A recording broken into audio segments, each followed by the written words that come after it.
If you hear my entire family in the background, you hear my entire family in the background. They are just on a sick one. Anyway, I just got a wild hair at my ass and decided, you know what, I'm just going to do it. I had brows on. I want to change my shirt because I was on a PJ shirt. And I am just going to record this damn thing. Hopefully I don't look like Quasimodo with my hunchback. But here we go. So, Jackson has been in physical therapy what seemed like his entire life, and it was for what's called tortellini, whatever. It's for the tightness in one portion of his neck. So he kind of like tilted this way, or so we thought. So he was in physical therapy for 6 months. And then one night we were sitting at home when he was watching a movie, and Jeremy noticed an indentation in his back and just kind of brought it to our attention. And I was like, oh, I don't know. Don't make me panic. And then Jeremy kept looking at it and whatever. And we had physical therapy the next day, ironically.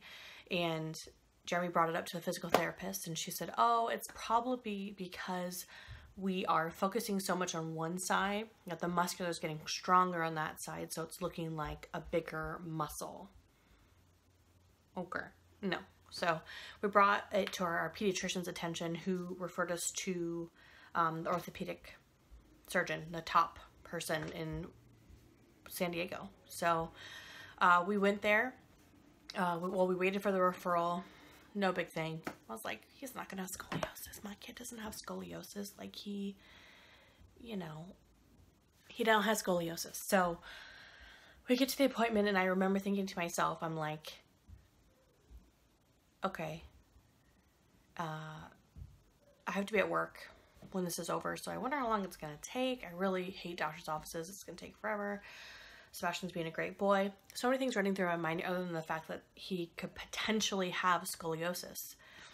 And I think I just try to remain as optimistic as possible, because when it comes to your kids, you're just like, you see this shit on like GoFundMe's or on the news or whatever, and you're just like, wow, that's so sad. I'm so glad I don't have to deal with that, make decisions that these parents have to make. But the physician's assistant came in and did a physical exam. She didn't seem like, oh shit, she was just like, okay, great, I'll bring the doctor in after we take the x-ray. It'll be a standing x-ray because we want to see what his spine looks like while he's standing. So no big thing. And Jeremy takes him back to the radiology department. He gets his standing x-ray and comes back. We wait. The physician's assistant walked in. Okay. Doctor walked in. And another doctor walked in. It's one of those moments where you're just like, okay, why are there 3 doctors? Like, I see this shit in movies. Why are there 3 doctors? And I guess one was visiting from Japan, so he wanted to see the case. Obviously, it was show-worthy because he wanted to see it. So he came in kind of nonchalantly, put that x-ray down on my lap. I saw the curve. I lost my shit.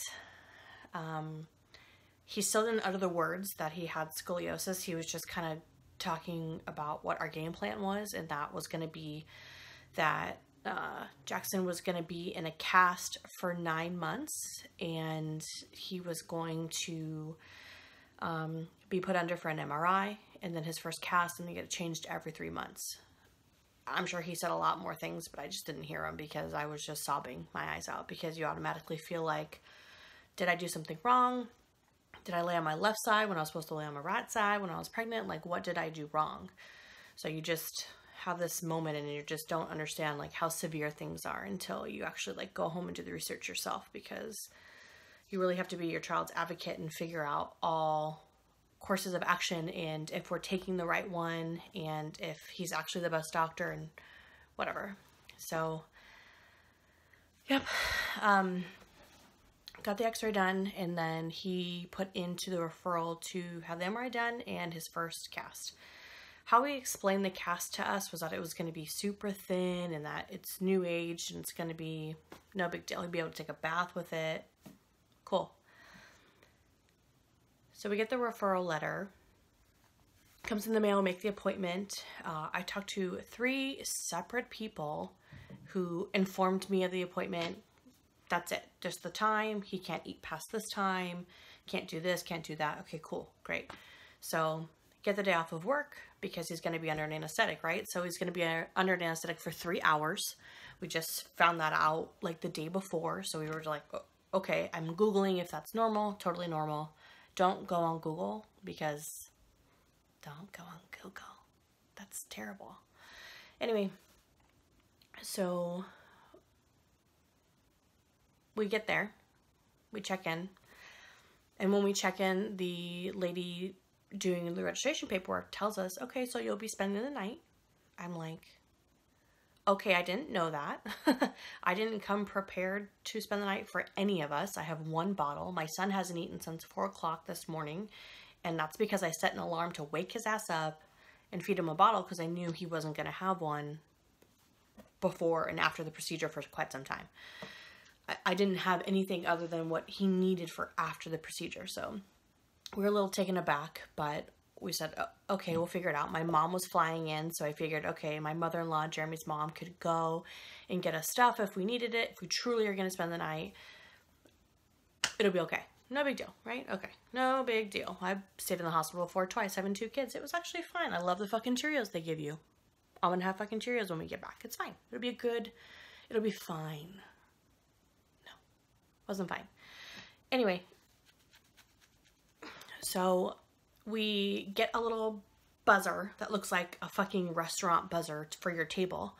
And that's for like when your kid is done. They kind of go over everything and they say, okay, he's going to be in pre-op, get all of his intake information, and then we're going to go back and the shit's going to happen. It's going to start. 3 hours of our life is going to start. So we get back to the pre-op area and he's in his little gown. Take a little picture. He's so cute with his little socks on. You know, you just don't really anticipate what's going to happen. You just kind of in the moment like, okay, this is fine. Like, he's going to be fine. I'm fine. It's fine. Fine. So we get back there. We're sitting there and the nurse comes up who popped off with an attitude from the jump, I might add. And like, I'm not the one. I don't know if I need to wear a t-shirt when I go to these kind of things and say I'm not the one because I'm going to pop off more. I think she got that hint though. Anyway, she tells us that we're going to be pushed back 3 hours. 3 hours. 3 hours. Mind you, my son has not eaten since 4 o'clock this morning. And at this point, I believe it's 10 or 11. Anyway, so he's pissed. So I was like, wow, that's not going to work for us. I don't understand why we are getting pushed back. So she gives him clear liquids, which is Pedialyte, which is water, which is saliva. So it's nothing. And we finally get him to settle down watching something on the hospital TV or whatever. And about 45 minutes passes by and another fellow doctor comes in and he explains the procedure. And at that point, I'm much clearer headed than I was when we first found out he had scoliosis. So I had questions. I wanted to know what the curvature of his spine was, what the fuck the game plan was. Are we hopeful? I just had a bunch of questions that I wanted answered. How are baths gonna go? Just questions that I needed to know that I didn't think I wanted to know the day that we found out because I was fucked up in the brain. So he's great. He answers our questions. And then I'm so like mind boggled at this point because of like, you're going to wait 3 hours, all this, then that when our doctor comes in who diagnosed him with scoliosis, he was like, hey, as the anesthesiologist come in and talk to you, I said, why do you look so familiar to me? Like, why do you look familiar to me? And he's like, ha ha ha. And I'm like, okay, motherfucker, like, why do you look so familiar to me? And I'm scared. And then when he leaves, I told Jeremy, I was like, that's our doctor, isn't it? Then I'm just making myself look like a fool. Anyway, so they come back in and the, I think it's the radiologist assistant. She comes in, tells us that we are now going to go back to the anesthesiologist who's going to put him under for the general anesthesia to start his 1.5-hour MRI. Okay. They told us we weren't going to be present for the general anesthesia. We were present. We got in there. You could see, you know, if you've never had an MRI, it's a huge machine. And I've had an MRI. It's loud. So I know that's why they put them under. And I appreciate that because there's no way in hell Jackson would sit still. And then we look to our left and there's this hospital bed and it's perfectly formed for an infant. And she says to put him down in the bed. And he has his pacifier in and she automatically comes up with the mask right away and it starts, you know, flowing, and he starts like flaring his legs and his arms, and you know, he's just distressed. And so I'm distressed, Jeremy's distressed, and you've got these people around you, and you're just like, don't lose it, don't lose it, don't lose it. You don't know these people. It's okay, it's okay. So when you know that he's like asleep, you expect him to be like, okay, you know, so we'll see you in the lobby, it's gonna be great. This bitch goes, yeah, he's not home, you're good to go, he's not aware. I was like, you must not have kids. Like, there's no Grey's Anatomy episode, season, character that could have prepared you to watch that. Like, I know it's so minimal for some people, but we had never seen, Sebastian has been a bill of health since he was born. This kid has never had anything wrong. One emergency room visit for a fever when he was 4 months old. Like, get real, you know? This was shocking for us. So we leave, you know, we're standing in the hall, and we just feel like, do you leave your baby for someone to take care of, and you just hope that everything goes okay? And, you know, you just take a moment, get your shit together. I get on the elevator. No one tells us where to go. So we get on the elevator, and we can't figure out why we can't press the buttons. And then a doctor ends up getting on. She's like, oh, you can't go anywhere because you don't have a badge. This is a doctor's elevator. Well, nobody told us, so we just wanted to get the fuck out of Dodge and get on somewhere to get us out of here. So we eventually get back to the lobby, and they tell us the timeline. They tell us it's going to be about 3 hours, right? So our buzzer goes off 30 minutes later. We run, okay? We sprint to the front. We're so confused. And she goes, what color did you want the cast? No big deal. Nothing's wrong with your kid. We're just going to ask you this bullshit question we should have asked you before we told you that your pager's going to go off in 3 hours. We want black, bitch. We want black. We want a black cast. So we go back to our area. We're on our phones, playing games, panicking. Truly panicking. You see a bunch of anxious parents because we're in a surgery center. You see a lot of parents just truly devastated with whatever procedure their kid's having. It's just something you don't know what's happening in their lives, and it's just stressful. So, about 15 to 20 minutes later, we hear an intercom message, and it says, code blue, in like the calmest fucking voice. It wasn't an automated thing. It was some lady who was on the intercom just calmly saying code blue. And all the parents are looking at each other like, is it you? Is it your kid? Is it my kid? Like, and so I'm looking at Jeremy, I'm like, get up and go ask, who's fucking code blue? I want to know who the fuck is code blue. And Jeremy's like, it's okay. I'm like, get up and go ask. And by the time he gets up, she comes back on the intercom again, and she says, code blue adult. And at this point, I'm texting my dad because I'm freaking out, right? Who else would I text? My parents. My mom's on a plane coming here because we already had this vacation planned. And so she's on her way here. Ironically, it worked out the same day he was having this procedure. It was like someone knew I needed my mama. Anyway, texting my dad. I'm like, Dad, they said code blue adult. That means like it's for an adult, right? Right. And he's like, yes, it's fine. It's fine. Okay, great. Code blue adult for my kid. And then about 15 to 20 minutes later, our pager goes off. Hasn't been 3 hours. And so at this point, we know that once he's done with his procedure, only one adult can go back into the recovery room and then switch. So I walk Jeremy up to the front because I tell him, you're going to go first. You're going to prepare me for what I'm going to see and let me know how everything's going to go. Because if I'm the one who goes first, I'm going to be a blabbery mess. I need you to go do it. I need you to do it. So I walk him to the front. I said, okay, babe, I'll see you, when you come back and we switch. And the nurse or whoever she was, she goes, no, we need to talk to both of you. And I'm like, what do you need to talk to both of us for? I'm like in my brain, you're telling me what the schedule is and what I should be expecting. It's in my brain. I've memorized it. Okay. So you're throwing me in a loop, whatever the saying is, you're throwing me in it. And I'm now walking down, stroller, diaper bag, Jeremy, all of us are walking down. I'm like, where are we going? They set us in a consult room. And when you walk into this tiny little consult room, you see a box of tissues. Okay, so let's rewind. 3 hours, your pager's going to go off. Okay. Code blue came on. About 25 to 30 minutes later, our pager goes off. And now you want us to talk to both of us. Not only are we an hour to an hour and a half early from what you said we were going to be, you told me only one adult's going to go back. And now both of the adults are going back. So we go in this little room, and there's another couple in the room next to us, and they're sobbing.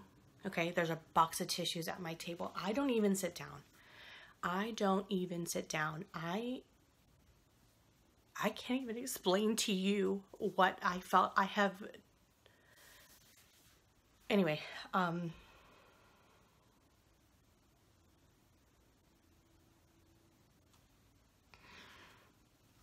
asked Jeremy, why are we in this room?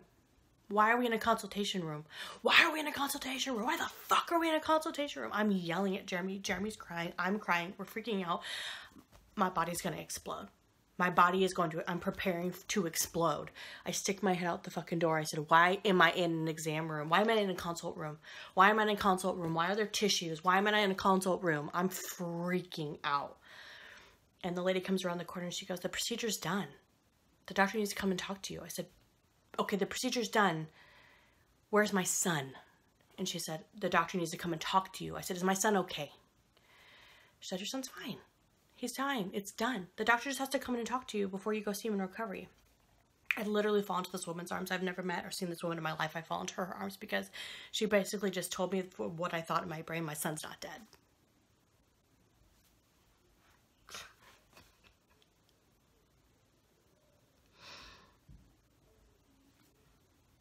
I literally thought this woman that I had never seen, never met, was going to tell me that my son died.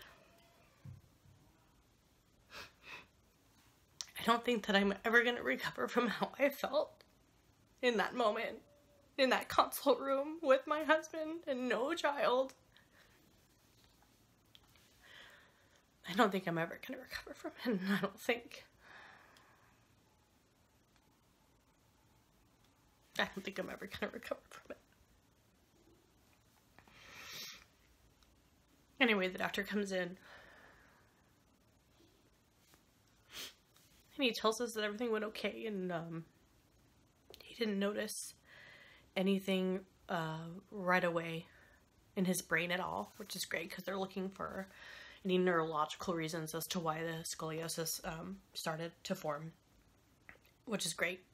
You know, we have brain aneurysms that run in Jeremy's side of the family. Jeremy's biological dad passed away when Jeremy was 6 months old, so it's always been a thing to where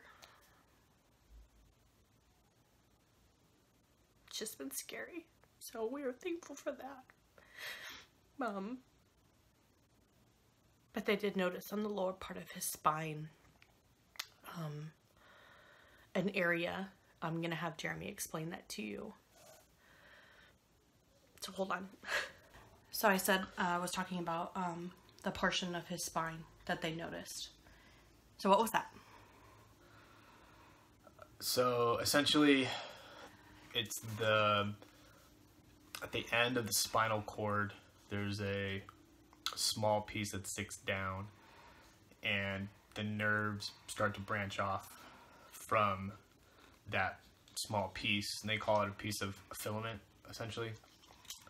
Now, that if that's fatty, or if it's swollen, or if it's being stretched, it can cause it to be pulled, and that can prevent the spine from growing.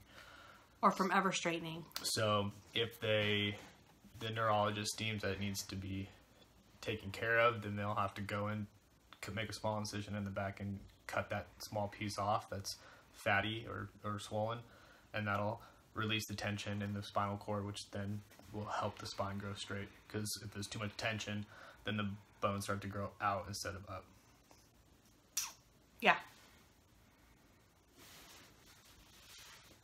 This isn't going to be it. Thank you.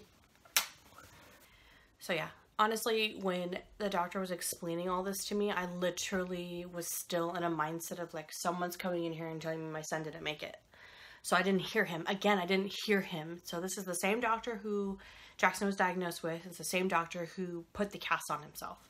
So anytime it's like super important information, I like just don't hear it because he's panicked me so much. And I don't know what it is. Like, do I watch too much fucking TV? Sebastian. Sebastian. Go. Jeremy, he's trying to come down here. Sebastian, I told you to stay up here. Life with an almost 4-year-old. Anyway, so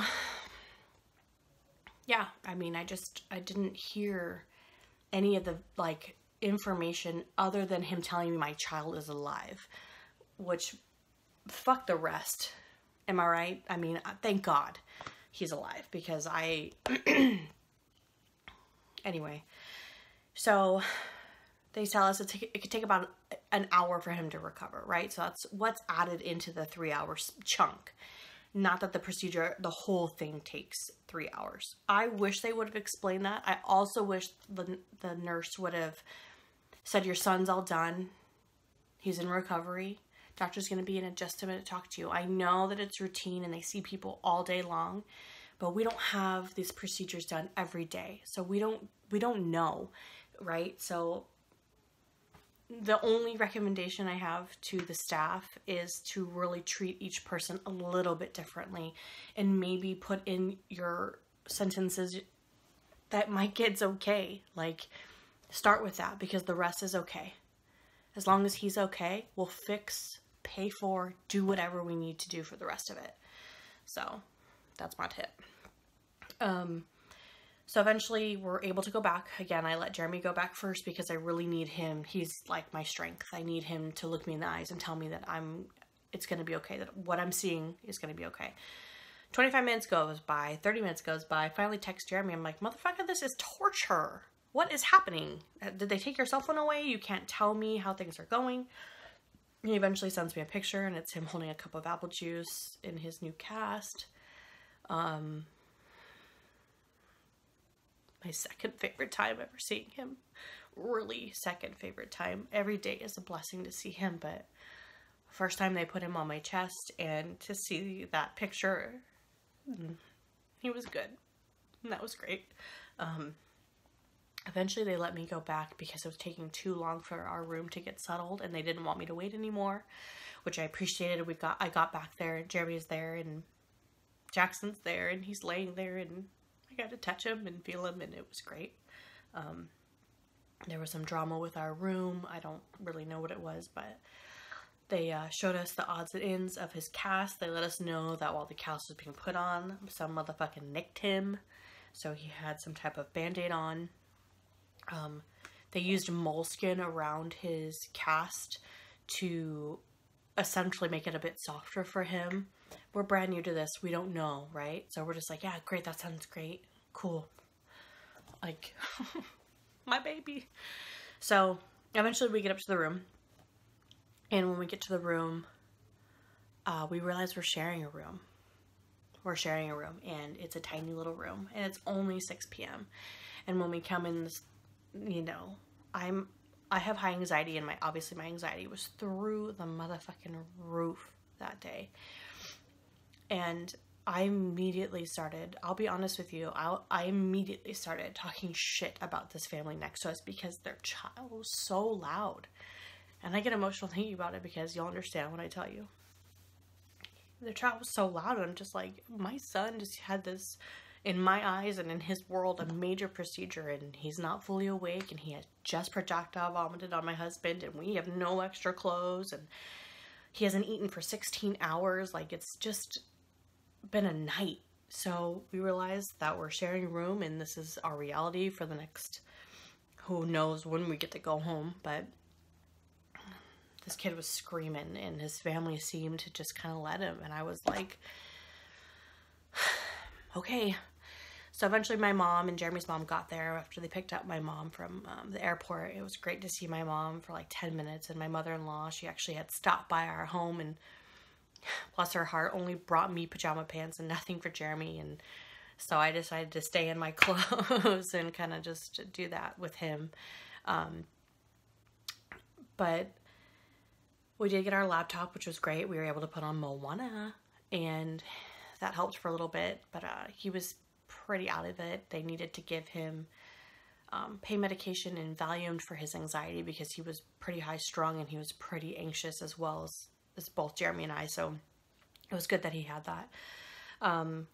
But he didn't sleep for 1 minute at all until 6 a.m. the next day. So I think we gave him a total of 12 bottles that night. Like, it was out of control. He was eating handfuls of Cheerios. Like, it was just such a long, stressful night. We walked around the hospital countless times with no shoes on, no socks on. We were desperate to get this kid to fall asleep. We put him in a stroller and he eventually fell asleep. We went into the little break area the huge sign that says this is not made for you to sleep in. And I was just like, I'm sleeping here because my kid's comfortable.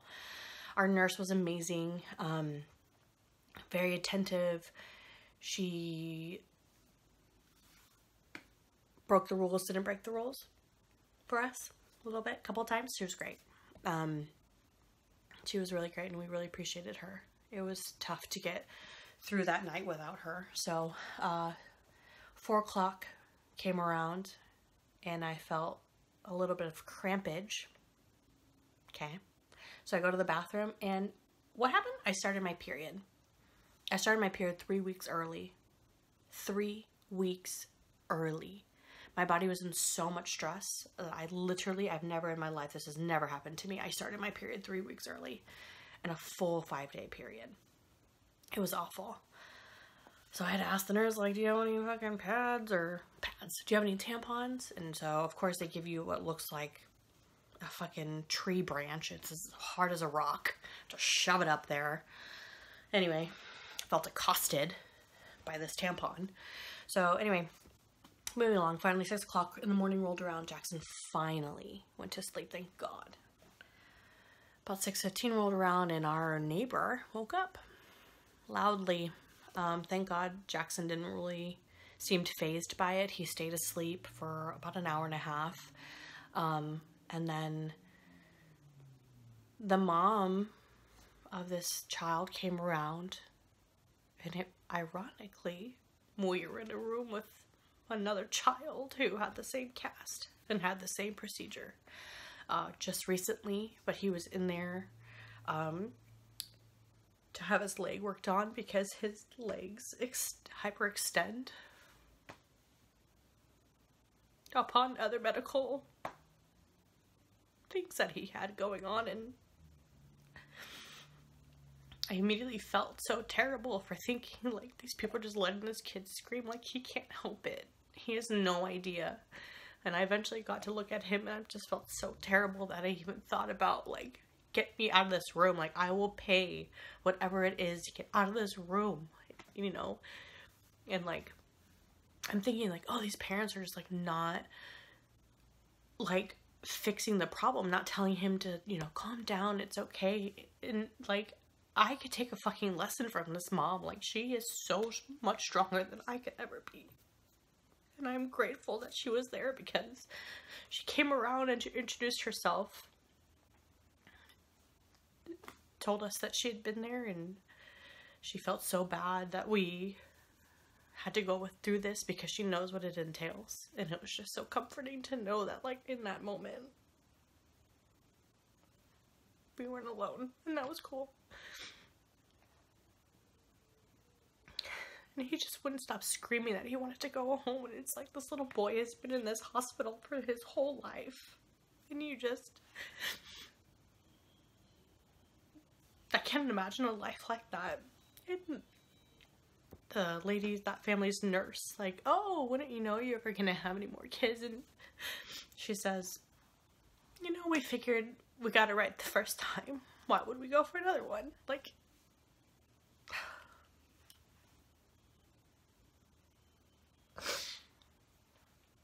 it takes a special kind of person to think that way. So, anyway, it was great to meet her. She introduced me to the support Facebook group that I'm on now, and I am meeting a lot of parents and getting great advice and seeing things, and I was really hesitant to not write anything and kind of just look at what people were saying and what they were going through. But I eventually introduced Jackson and our family and what we were going through, and so many people were welcoming, and that was great. So that's a new thing for me. And it's interesting, Jeremy and I get to look and see the similarities, and I mean how much worse it could be, and we're thankful. So it's just been tough. You know, Jackson is obviously uncomfortable. He's in a big cast. He can't take a bath. It's on 24/7. The only time he can like take a full bath is when it comes off. What they'll do is they'll let us come in and get the cast off, and then take him home for a couple days and bathe him and spoil him in water, and then he'll go right back in and have another x-ray done so they can see the progress. And they will put him under general anesthesia again and put his next cast on. So we're looking at 9 months worth of casts, changing every 3 months. So we're at the end of our 3rd week, and I just feel like I'm time watching, and I just feel terrible for him. And I had a really tough time coming home the first couple of days. I just felt like this is my fault. And I still feel that way, and it's hard.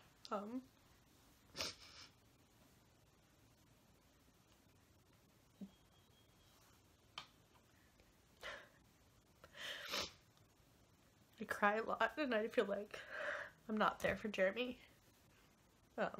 When he's been super down, you know, because when we got home from the hospital, I got the flu. The worst kind of flu imaginable. I've never in my life been that sick, and I had to be completely quarantined. It should have been for 2 weeks, but it was for 1 week. So I had to be away from my mom, Jeremy, my kids, and I couldn't help or touch him. And it's just been so stressful.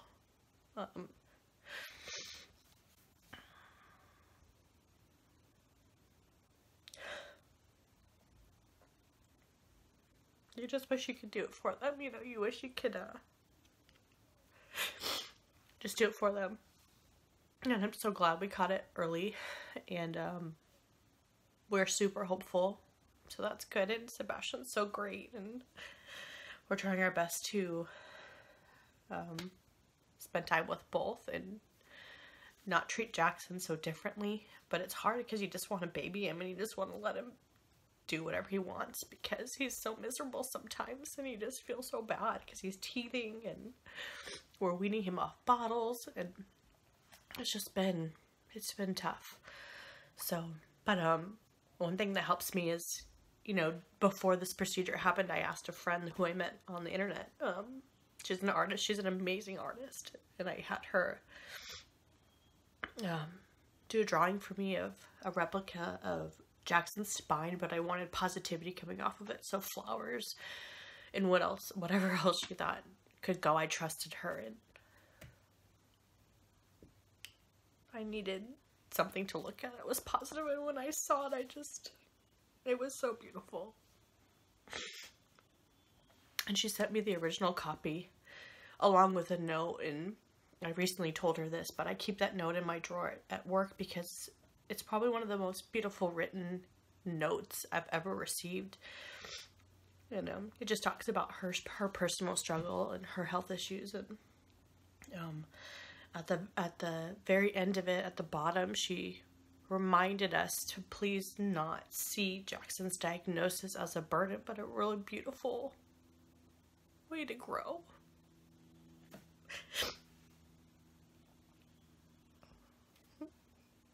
And I have to remind myself that every day because it's just been tough. But it's going to be better. The sun's going to rise tomorrow, and it's going to be another day closer to when we get this first cast off and get to spoil him in a bath. So we're very excited, and if you've made it to the end of this, I thank you. If you've donated to our GoFundMe that my best friend started for us, I thank you. Sorry for crying.